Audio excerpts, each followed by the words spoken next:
pagi, perkenalkan nama saya Clara Melora Sapitri, NIM 122111008.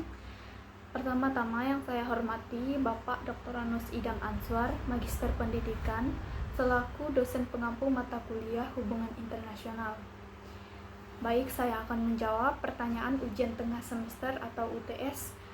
Soal yang pertama, jelaskan definisi hubungan internasional dan sebutkan 3 aktor utama yang berperan dalam hubungan internasional.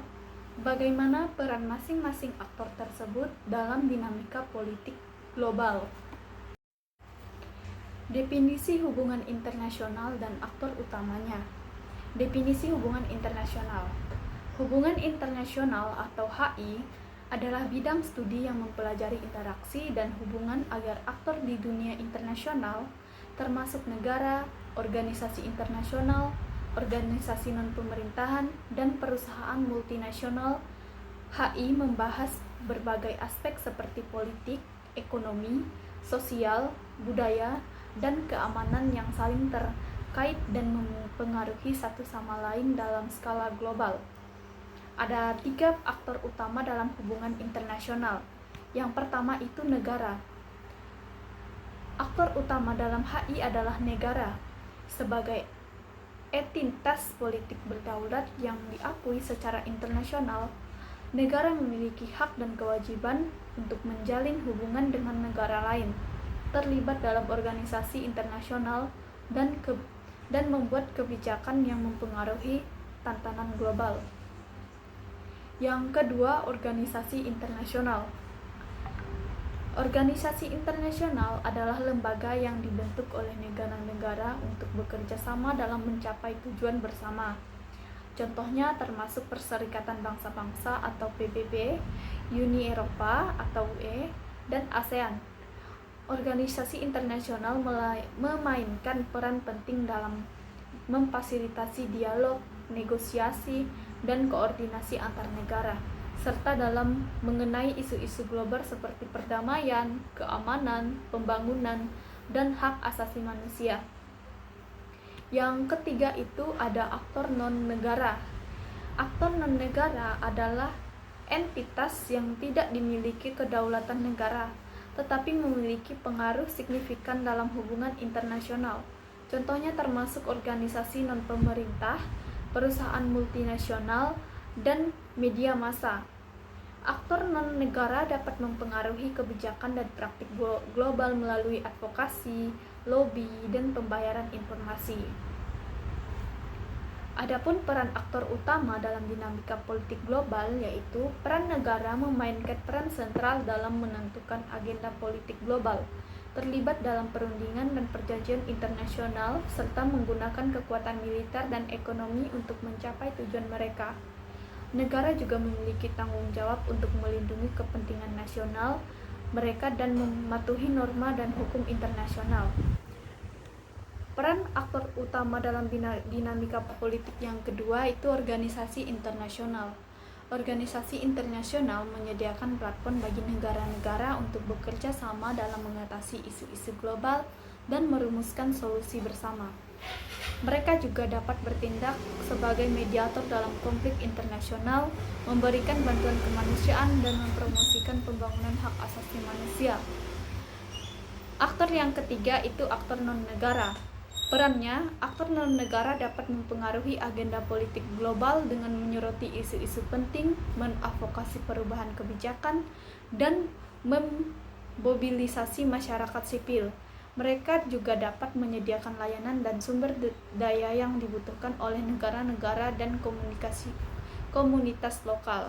Soal yang kedua, bandingkan dan kontraskan teori realisme dan liberalisme dalam hubungan internasional. Bagaimana masing-masing teori menjelaskan penyebab konflik dan kerjasama antar negara. Perbandingan dan kontras teori realisme dan liberalisme dalam hubungan internasional. Yang pertama, teori realisme. Pandangan tentang sistem internasional atau anarki di mana tidak ada otoritas pusat yang mengatur negara-negara. Negara harus mengutamakan kepentingan nasional mereka tersendiri untuk bertahan hidup. Yang kedua, penyebab konflik, perebutan kekuasaan dan sumber daya yang terbatas dalam sistem anarkis. Negara-negara berlomba-lomba untuk meningkatkan kekuatan militer mereka dan membentuk analisis untuk menjaga keamanan mereka. Yang ketiga, kerjasama. Terjadi ketika negara-negara memiliki kepentingan bersama, seperti melawan musuh bersama atau mencapai keuntungan ekonomi bersama. Namun, kerjasama selalu rapuh karena negara-negara pada akhirnya akan memprioritaskan kepentingan nasional mereka sendiri. Sedangkan teori liberalisme itu lebih pandangan tentang sistem internasional, interdependensi di mana negara-negara saling terkait dan saling bergantung satu sama lain secara ekonomi, sosial, dan budaya. Yang kedua itu penyebab konflik, ketidaksepakatan tentang nilai-nilai dan norma-norma, serta distribusi sumber daya yang tidak merata. Namun konflik dapat dihindari melalui dialog, negosiasi, dan pembentukan institusi internasional. Yang ketiga itu kerjasama, merupakan hal yang dialami dan bermanfaat bagi semua negara. Negara-negara bekerja sama untuk mencapai tujuan bersama seperti perdagangan bebas, pembangunan ekonomi, dan perlindungan hak asasi manusia. Realisme dan liberalisme menawarkan dua perspektif yang berbeda tentang hubungan internasional. Realisme menekankan pada konflik dan persaingan antar negara, sedangkan liberalisme menekankan pada kerjasama dan interdependensi. Kedua teori ini memiliki kelebihan dan kekurangan masing-masing, dan keduanya dapat digunakan untuk memahami berbagai fenomena dan hubungan internasional. Soal yang ketiga, jelaskan dampak positif dan negatif dari globalisasi terhadap hubungan internasional. Berikan contoh konkret untuk masing-masing dampak. Nah, adapun dampak positifnya, yang pertama, meningkatkan interkoneksi dan interaksi. Globalisasi mempermudah pertukaran informasi, ide, dan budaya antar negara. Hal ini mendorong pemahaman dan toleransi antar budaya, serta memperkuat kerjasama internasional dalam berbagai bidang. Contohnya, penggunaan media sosial dan platform online lainnya telah mempermudah komunikasi dan kolaborasi antar individu dan organisasi di seluruh dunia. Dampak positif yang kedua itu meningkatnya perdagangan dan investasi. Globalisasi membuka peluang pasar yang lebih luas bagi negara-negara, mendorong perdagangan internasional dan investasi asing. Hal ini dapat meningkatkan pertumbuhan ekonomi, penciptaan lapangan kerja, dan transfer teknologi. Contohnya, pembentukan organisasi perdagangan internasional seperti WTO telah membantu mengurangi hambatan perdagangan dan meningkatkan arus barang dan jasa antar negara. Dampak positif yang ketiga itu peningkatan kerjasama dalam menangani isu global. Globalisasi menurut negara-negara untuk bekerja sama dengan mengatasi isu-isu global yang kompleks seperti perubahan iklim, terorisme, dan pandemi. Hal ini mendorong pembentukan organisasi internasional dan mengembangkan norma dan hukuman internasional yang mengatur isu-isu tersebut. Contohnya, pembentukan protokol Kyoto untuk mengatasi perubahan iklim merupakan hasil dari kerjasama internasional yang didorong oleh globalisasi. Nah, adapun dampak negatifnya ialah kesenjangan ekonomi yang semakin lebar. Globalisasi dapat memperlebar kesenjangan ekonomi antara negara maju dan negara berkembang. Negara maju dengan modal dan teknologi yang lebih maju dapat lebih mudah memanfaatkan peluang globalisasi. Sedangkan negara berkembang mungkin tertinggal dan mengalami eksploitasi sumber daya alam dan tenaga kerja. Contohnya, perusahaan multinasional dari negara maju seringkali dituduh mengeksploitasi pekerjaan di negara berkembang dengan upah rendah dan kondisi kerja yang buruk. Nah, dampak negatif yang kedua itu homogenisasi budaya. Globalisasi dapat menyebabkan homogenisasi budaya di mana budaya lokal terancam punah karena terdominasi oleh budaya global, terutama budaya barat. Hal ini dapat menimbulkan hilangnya identitas dan nilai-nilai budaya lokal.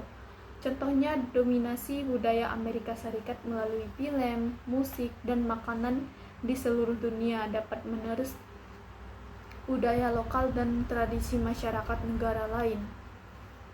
Dampak negatif yang ketiga itu berkurangnya kedaulatan negara.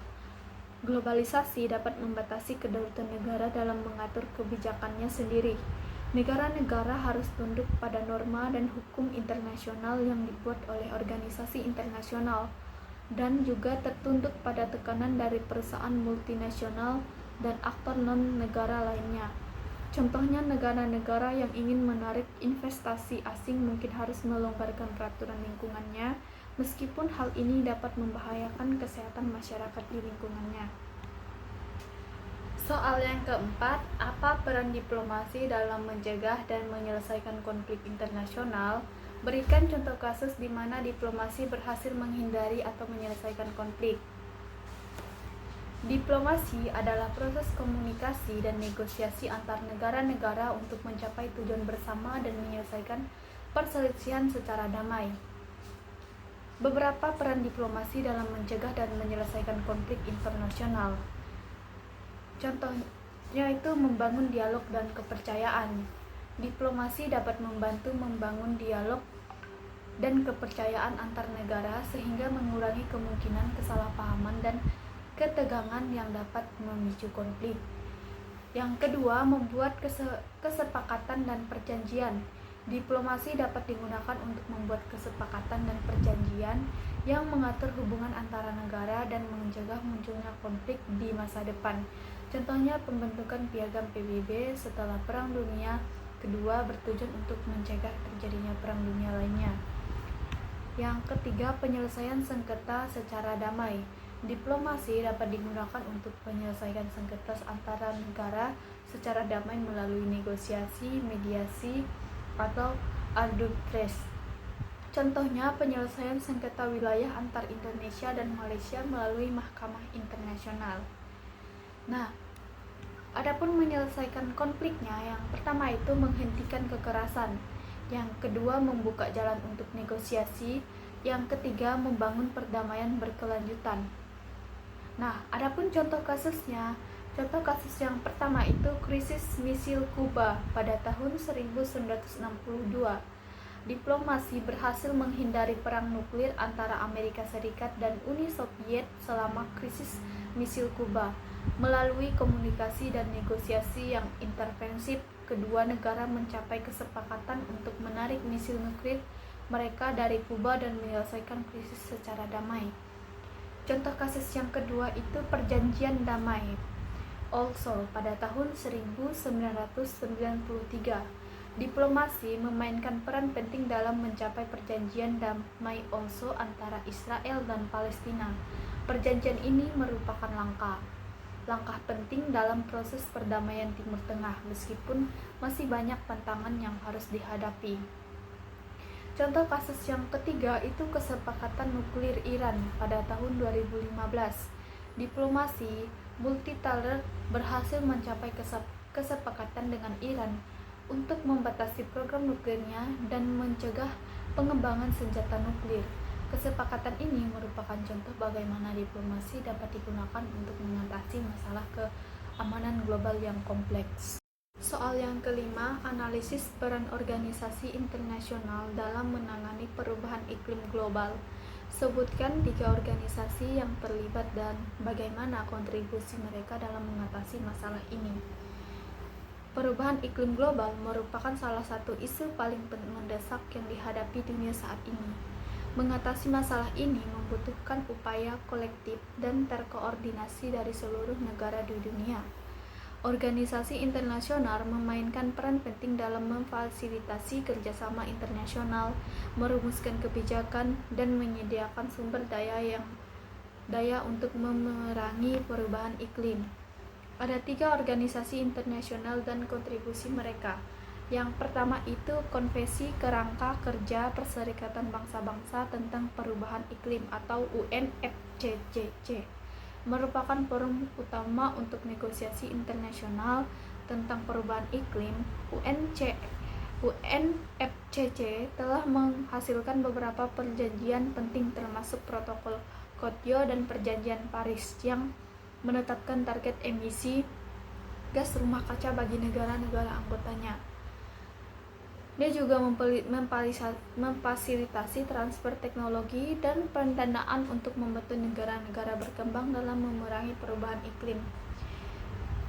Ya, organisasi yang kedua itu Panel Antar Pemerintah tentang Perubahan Iklim atau IPCC, merupakan badan ilmiah terkemuka yang menilai ilmu pengetahuan tentang perubahan iklim. IPCC menertibkan laporan berkala yang merangkum penelitian terbaru tentang penyebab, dampak, dan resiko perubahan iklim. Laporan IPCC menjadi dasar bagi pengambilan kebijakan dan tingkat nasional dan internasional. Yang ketiga itu Dana Moneter Internasional atau IMF, menawarkan bantuan keuangan dan keahlian teknis kepada negara-negara untuk membantu mereka mengatasi dampak perubahan iklim. IMF juga mendukung transisi ke ekonomi rendah karbon dengan mempromosikan investasi dalam energi terbarukan dan efisiensi energi. Adapun contoh kontribusinya yaitu Program Lingkungan Perserikatan Bangsa-Bangsa atau UNEP bekerja untuk mengurangi emisi gas rumah kaca dan meningkatkan ketahanan terhadap perubahan iklim. UNEP menyediakan bantuan teknis kepada negara-negara perkembangan dan mempromosikan praktik baik dalam pengelolaan lingkungan berkembang maupun. Yang kedua itu Organisasi Kesehatan Dunia atau WHO membantu negara-negara untuk mempersiapkan dan menghadapi dampak kesehatan dari perubahan iklim seperti peningkatan penyakit menular dan bencana alam terkait cuaca. Organisasi internasional memainkan peran penting dalam menangani perubahan iklim global. Mereka memfasilitasi kerjasama internasional, merumuskan kebijakan, dan menyediakan sumber daya untuk membantu negara-negara memerangi perubahan iklim dan beradaptasi dengan dampak perubahan kolektif. Ini sangat penting untuk mencegah dampak terburuk dari perubahan iklim dan membangun masa depan yang berkelanjutan bagi planet kita. Sekian jawaban dari saya ucapkan terima kasih.